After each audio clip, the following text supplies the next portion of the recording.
বাদ। বাদুড়িয়া 2002 ভোটার লিস্টে নাম থাকলেও খসড়া তালিকায় নাম বাদে উদ্বেগের 7 ভোটার। কথা বলবো প্রতিনিধি অনুপমের সঙ্গে। অনুপম, এই 7 ভোটারের কোন রকম ত্রুটি আছে কি?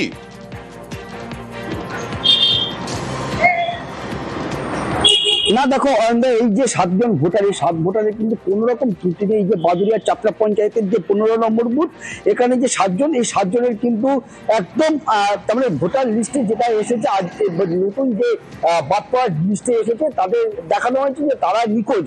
কিন্তু এখানে কিন্তু সব এদের যারা তারা যেটা অভিযোগ করছে যে তারা যখন এসআইআর ফর্ম ফিল আপ করেছে 2002 সালের লিস্টেও তাদের নাম ছিল, এবং বিএলও যখন এসেছে তাদের হাতের থেকে নিয়েছে, এবং সেই যে রিসিপ্ট কপি তাদের কাছে আছে, তারপরেও কি করে তাদের নাম বাদ গেল এই নিয়ে কিন্তু মানে বিএলও এসেছেন, ফর্ম দিয়েছেন, ফর্ম ফিল আপ করেছেন, তাদের রিসিপ্ট কপি আছে, তারপরেও দেখা যাচ্ছে খুঁজে পাওয়া যায়নি।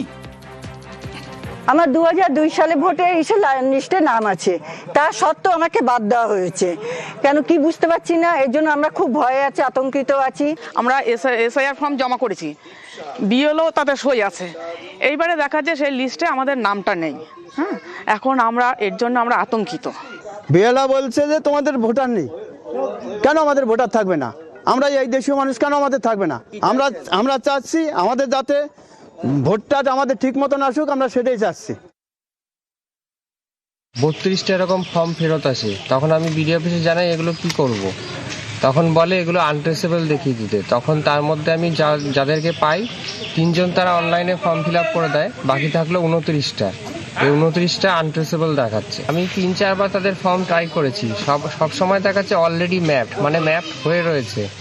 তারপরেও এই সমস্যাগুলো হয়েছে। এটা সাধারণত অ্যাপের সমস্যা অথবা সার্ভারের সমস্যার জন্য হয়েছে। বিডিও অফিসে আমি জানিয়েছি, বলেছে এদের হিয়ারিংয়ে আসতে হবে, হিয়ারিংয়ে আসলে সব সমস্যার সমাধান তারাই করে দেবে।